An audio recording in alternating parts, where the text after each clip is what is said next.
Hey there, this is Jonah with Gray Area. Welcome to our series Spotlight, where our mission is to build a bigger and more united house music community by sharing new and exciting artists, festivals, and event brands with you. In this interview, you'll hear from Josh Butler, a legend in the minimal house world, who will be playing in New York City this summer. Be sure to like this video and subscribe for more interviews like this. We're here today on Gray Area interview series with Josh Butler coming out of New Zealand. Josh, just answer the first part of this question, but tell us where you're from, what it's like, and what the house scene is there. Yeah, so I'm from a town in the northwest of England called Warrington. Is where I was born. Warrington's situated in the middle of two major cities, Manchester and Liverpool. It's almost directly in the middle of the two. So in terms of music, we were quite spoiled in Warrington because although there wasn't a lot happening in our town, we could be 20, 30 minutes from massive club events in the cities.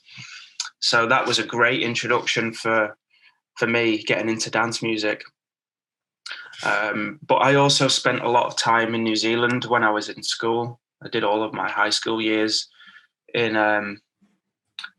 a very rural town in the north of New Zealand, which was a complete difference coming from the UK. but it was amazing because I also really like the outdoors and nature and simple way of life. There wasn't any music scene in that town in New Zealand. So all of my musical input came from being in the UK, really. It's only now, only because I'm in New Zealand at the moment, there is a strong house scene developing. It's been growing over the past 10 years, I'd say. And things are in a pretty good place here at the moment. How would you say, when you first kind of got to New Zealand, as a professional, were there less clubs? Are you seeing like now there's more of an underground scene or there's more festivals? Kind of what's been happening to stimulate that? Yeah, but both of those things. So when I first came back to New Zealand to play was about 7 years ago for an event in Queenstown called Electric Rush. I'd been lucky enough to go back there every year since, become really good friends with the promoter. But every year I would come back, there'd be another city get added onto the tour. So I've seen the growth of it. It went from just Queenstown to then Queenstown, Auckland. Now it's like Queenstown, Auckland, Wellington, Christchurch. There's an amazing club in Wellington called 121, which I think is possibly the best venue in the country. It's dedicated to house and techno. The guys who run it, they're probably like mid-20s. Really young and fresh to the scene, but they get the music, and they're bringing all the right DJs over. Well, when the borders are open anyway, they've been bringing some wicked DJs over. Awesome. So how old were you when you first started DJing? I think when I started DJing, I would have been 14 or 15, but I was actually producing music before then. The DJing came into it later for me. Oh, wow. So I guess since you were an early starter, what kind of music were you listening to, like in the house or in high school, when you were growing up? Electronic music. I was listening to quite a broad range, to be fair, but it mainly consisted of trance, house, bits of hard house at the beginning anyway. Later, I got really into the hard house stuff. But at the very beginning, I'd say it was house and trance mostly. A lot of the stuff that was on Radio 1, people like Pete Tong and Judge Jules, they were really pioneering that sound. Nice. Given that early start, it's funny. I think a lot of you guys that I'm interviewing, the kind of starting around the age of 13, 14 DJing is pretty common. And I think it's telling. It's like, man, you really have to put years into this craft to really master it. Do you remember the first gig you played, whether it was, a friend's house party or like something you actually got paid for? Yes. Yeah, of course. The first time I played in front of people was actually in that town in New Zealand. which, like I said, didn't really have any music scene. Well, didn't have any nightclubs or bars, but people had lots of land. So there'd be lots of like raves in a way. So Oh like, my God. yeah. I mean, we were school kids though, you know what I mean? We were like 15, 16. But people got wind that I was into DJing and had decks, and I had these big PA speakers and amplifiers and stuff. So they were like, Josh, do you want to come over? We're having a party this weekend and bring the decks. And that was, they were my first gigs, really. Things just sort of progressed from there. I was playing all sorts of stuff there, mate. I was playing from Tupac to D&B and throwing in some house tunes when I had the opportunity. Wow. Man, that's awesome. I like it's your own little version of like the 90s warehouse scene. Do you have kind of a particular memory or a time that stood out to you, whether it was, as an artist or as a fan, where you felt like, I'm going for this, I want this to be my career? Yeah, I think, over those years that I've been talking about, I was just getting more and more into music. I was starting to get some tracks played on the radio, and I was just really like obsessed, to be honest. I was fascinated and obsessed by music production and electronic music. So when the time came, like to think about jobs and the rest of my life, mum and dad sat me down, like, what do you want to do after school? And I was like, I really want to give this music thing a go. So that's kind of when I made the decision, and I actually flew back to the UK to start a music technology course at that point. Wow, that's amazing. One of the things that I like to just ask everyone, as you mentioned, obviously growing up, you were listening to a lot of electronic music, different variety. I think that, for people in our scene, and I know like my friends look at me this way, they're like, yeah, he only listens to house and techno music. And I'm wondering for you nowadays, is there any artist or genre that you listen to that kind of falls outside the realm of, what your music is like?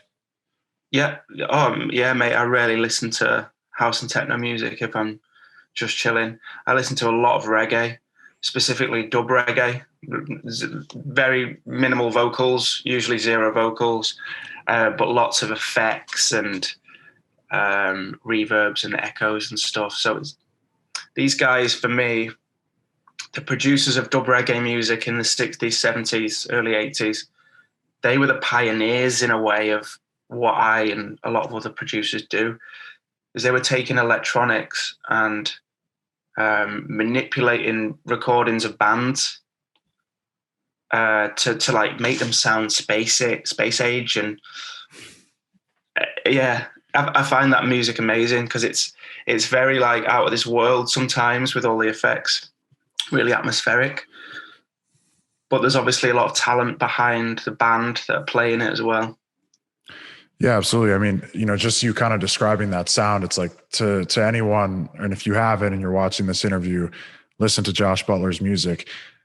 You kind of get that, I think you have some of that sound where like it's minimal, but it's very intricate and deep and, a little hypnotic. One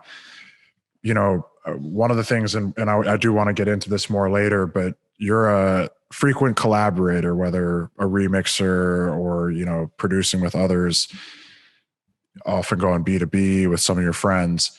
If you had the opportunity to, book out a night at your favorite club in the world and you get to pick who's playing and maybe you go back to back with someone, what would that lineup look like? Is this just one guy, or can I curate the whole As night? many as you want. As many as you want. Oh, mate, you've put me on the spot now. Kerry Chandler's getting thrown into the mix without a doubt because he's one of my heroes in house music. Who else would I like to see? Maybe get Demure on from Toronto. He was a legend back in the day and now had a resurgence and smashing it again. So me, Kerry, Demure, maybe Mr. G as well from Legend. the UK. Yeah. I like that old school sound. That I'm really into that raw I guess it's the same as the reggae stuff, really, but just the house, like minimal, raw, not too overthought, really. Kind of just a vibe, which is exactly what Mr. G's music is. It's just vibey. There's not much arrangement in some of it. It's just consistent grooves. Definitely. Well, look, before I want to dive into your career, last thing I want to ask here, one of the things that I think has been interesting in the last couple of years, whether it's in Ibiza or, even in the US, is kind of the rise of a lot of these party brands or, branded events that have a certain vibe, aesthetic to them, whether it's Defected or, Alro, Circo Loco, there's a ton of them. I'm curious if there's any kind of these brands that, speaks to you that either you play with that you love or that you'd love to play for that you haven't yet. Yeah, I do a lot of stuff with the Solid Grooves guys, Michael Beebe, Pausa, because their style is very minimal and stripped back. So I really, really get on with that style. And plus they know how to party as well. We've had some good nights together. Paradise as well. Jamie Jones's Paradise is a good one. Played for those guys at DC10 a few times. The music policy is a little bit broader, I would say. They get people like Alan Fitzpatrick and Nicole Mudaber, as well as myself on the more housey side of things, and Carlo Leo, people like that. So it is a bit broader. But yeah, again, great events and good crowd. Awesome. So, kind of going into the early days of when you started releasing music, as you were just talking about your sound, obviously, I think overall you go for kind of a more stripped back, minimal, deep sound, and listening to some of your early releases, it is that, it's this fresh, deep house, a little bit of that four on the floor. Can you tell us about kind of that period from 2012 to 2015, just like who was influencing you at the time? Did you have a direction you were trying to go for, or for you got in the studio and that sound was just what made sense? Yeah, I think that period of time was me trying to find my sound. And especially with Got a Feeling that blew up in 2013.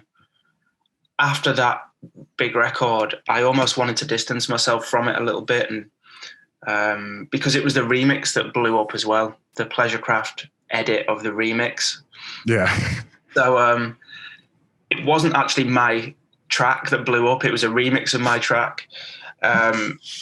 But I was kind of getting known for that sound, so I went in completely the opposite direction.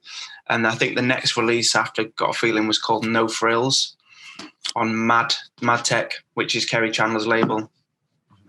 Mad Tech Records, and that was really sort of underground, minimal sounding thing, and I was throwing hard house sounds in there as well.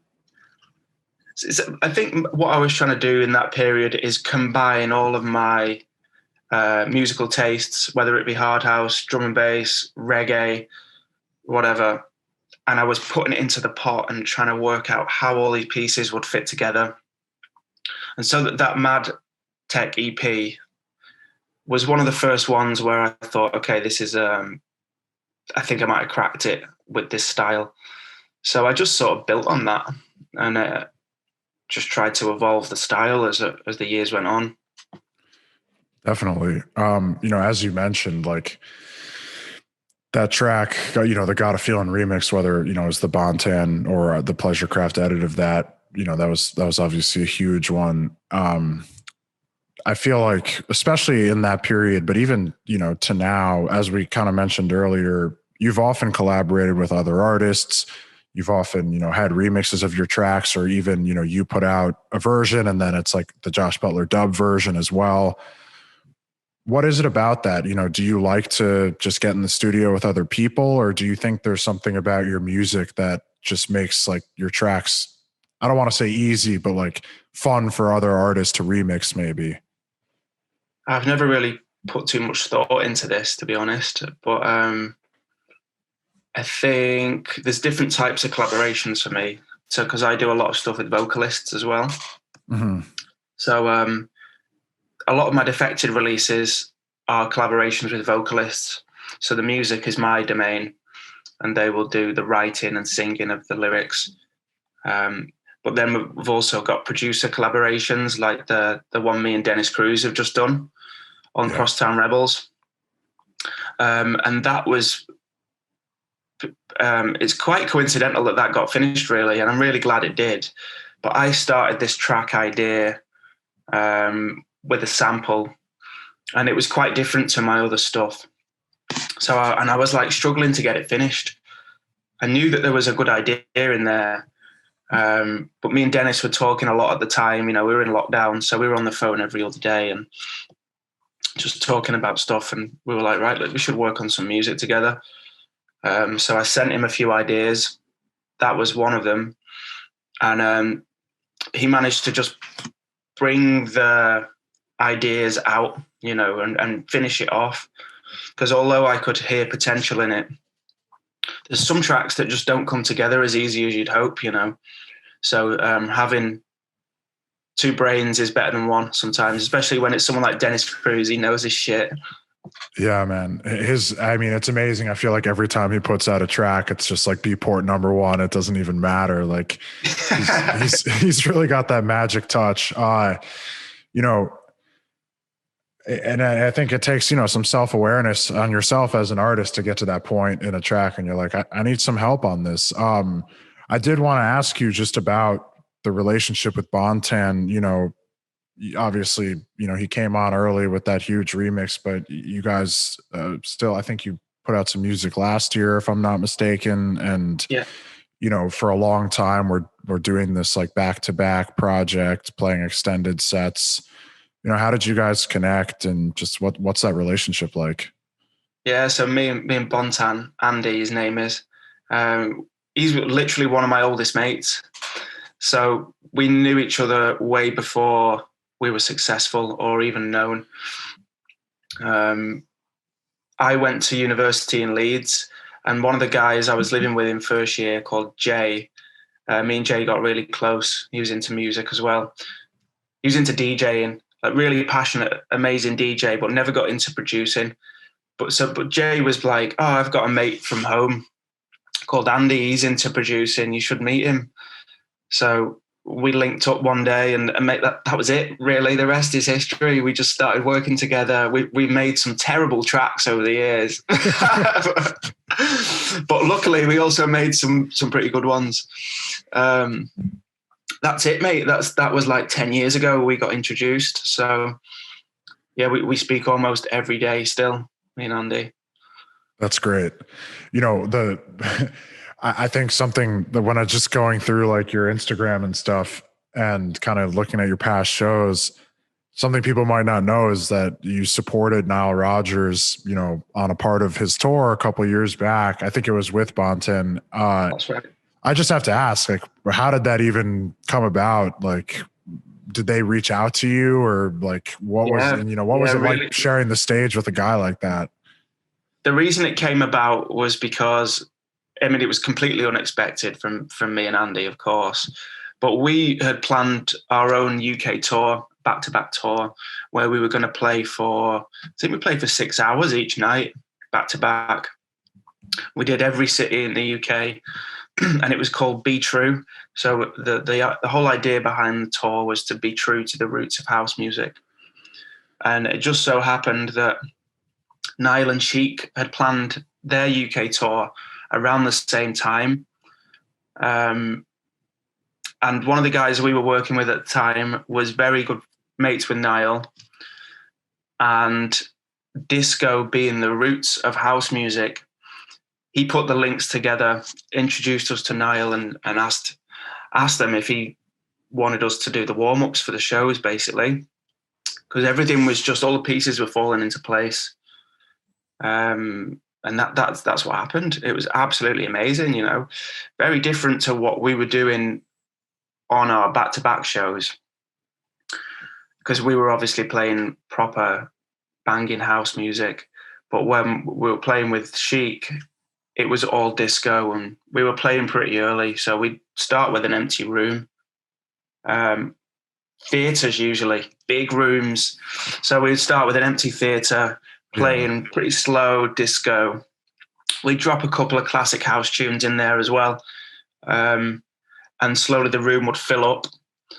And then Niall would come on stage and the place would erupt. As soon as people saw his face, the place went off.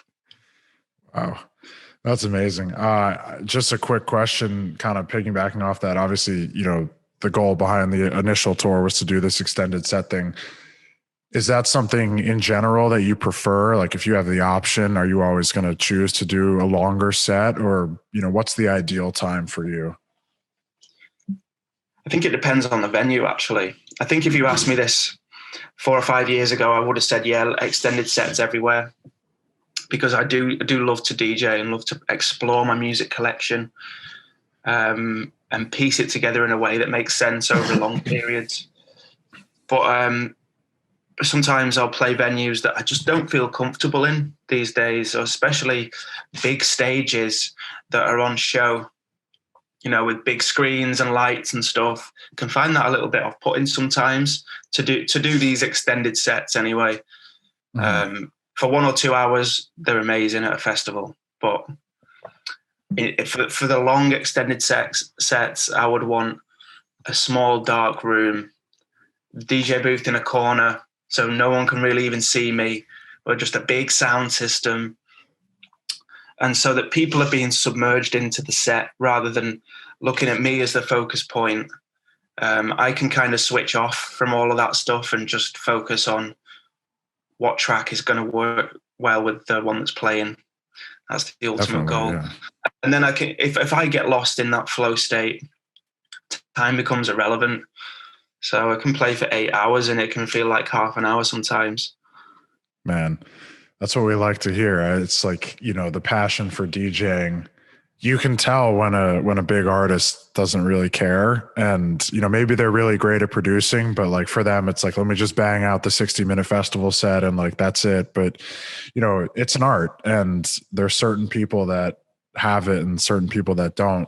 Kind of progressing on, I just want to, one of the things I like to do when I'm prepping for these interviews is follow the music, and I think it can be pretty telling as to how you're progressing as an artist, and then obviously learn more from you as we discuss it. I felt like around 2016, you were staying true to the sound that you've developed while also kind of getting a little more energy and going a little almost deeper into that hypnotic sound. And then you put out, I think it was On the Edge with Defected. And it was funny to me because I'm, when I saw it and I'm like, oh, I wonder what this is going to sound like, because, Defected in my mind is obviously like upbeat house music. It's like tech house, beach.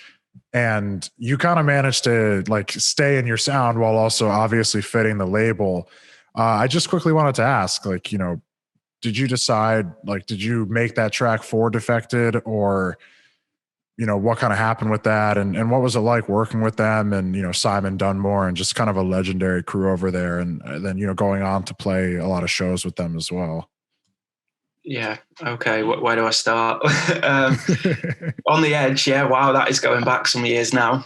I wrote that instrumental way before that release. It was written years before that release, and it was originally meant to be a singer from a New Zealand band, actually, called Fat Freddy's Drop. I don't know if you've ever heard of those guys. They're a big reggae band from New Zealand, but they tour the world now.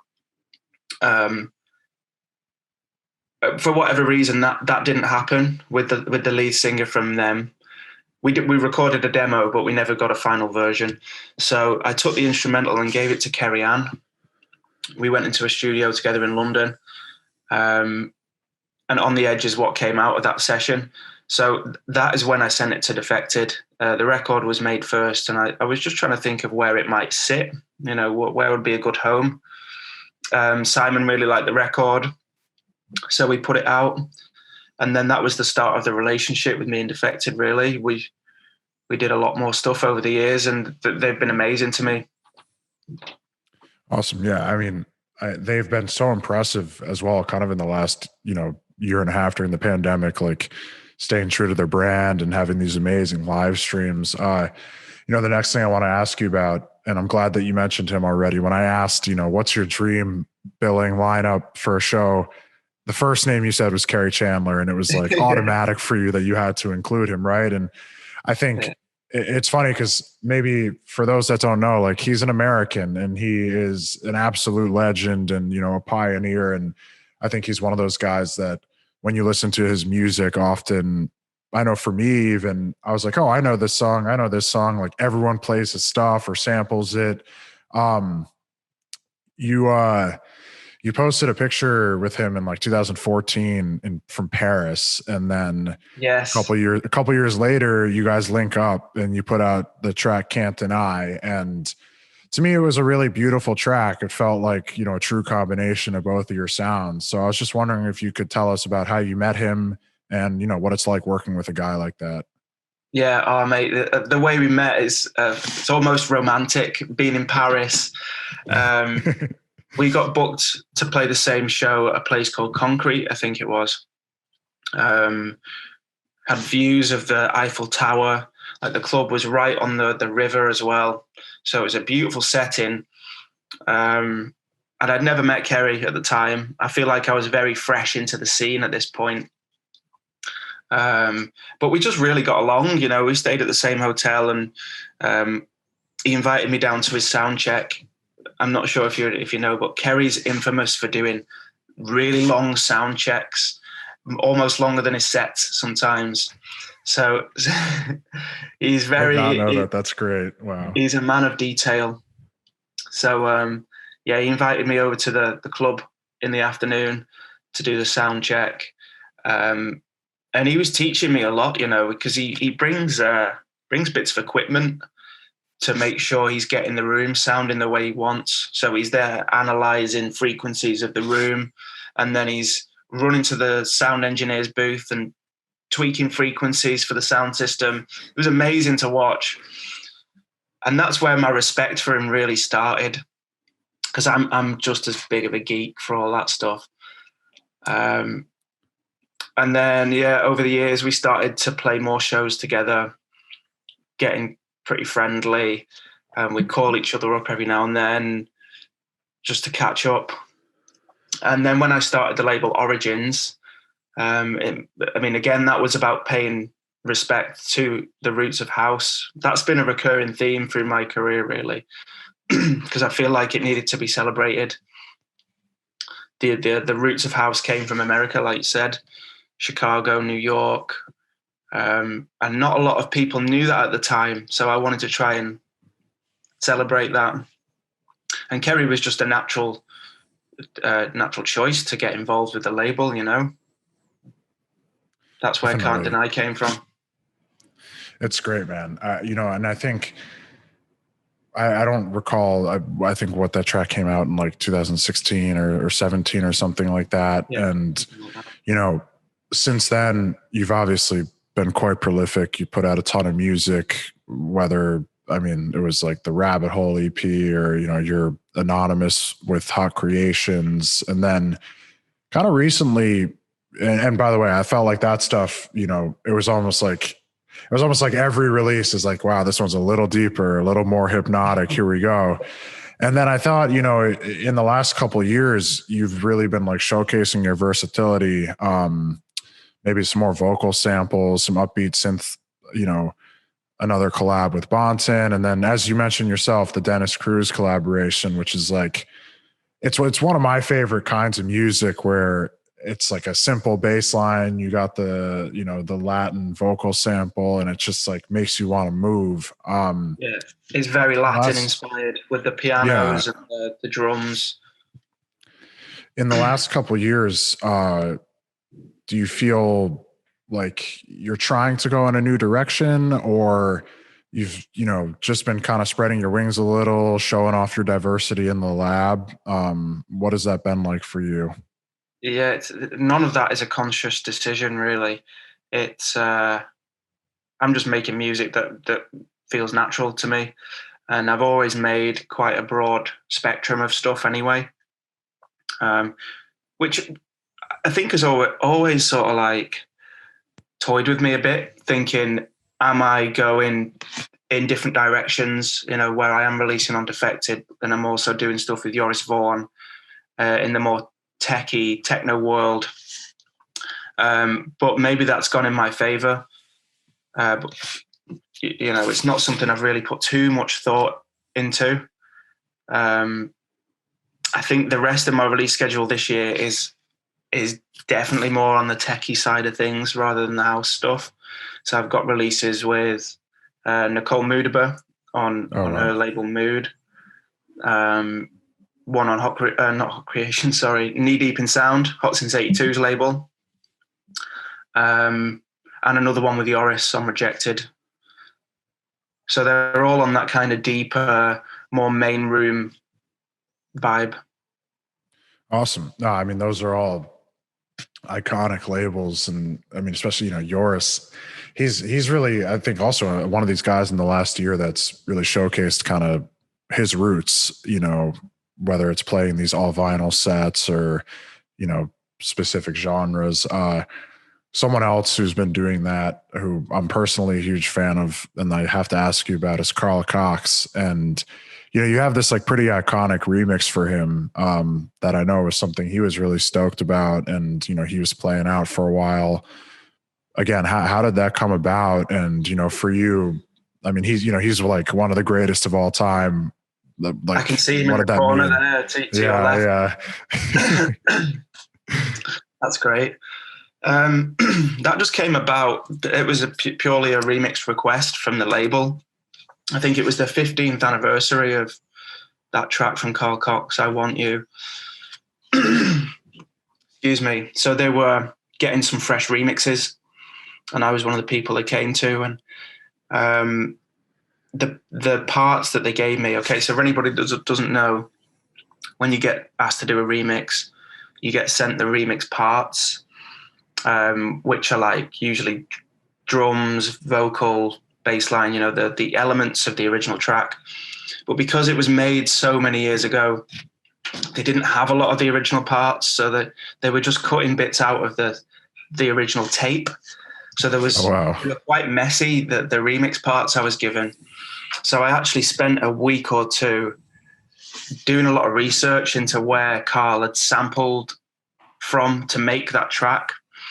So I went and found the original records that he'd sampled from and basically got the remix parts myself. Oh my God. Yeah. So I put a lot of work into that, and I was like, right, now the production process starts. I've got to make this work because, this is a big one. And it went really well, and I still play it quite often. That's a great story, man. I mean, it's like you're not getting some neat zip file with all the stems. You're just exactly. Wow. One of the things that we're trying to do here is, as well as introducing you to our audience, is kind of give our audience a sense of how robust the scene is in other parts of the world. And I think that even just you telling us about New Zealand, it's not a place that most Americans would think of as, a haven for house and techno music. I think for a lot of Americans, we know Ibiza, and I do want to ask you about that. So don't answer with that. But are there any places kind of outside of America, you've played all over the world, that you think are really special or have a really unique sound that kind of fly under the radar? Yeah. I wouldn't say New Zealand is a haven for house music just yet.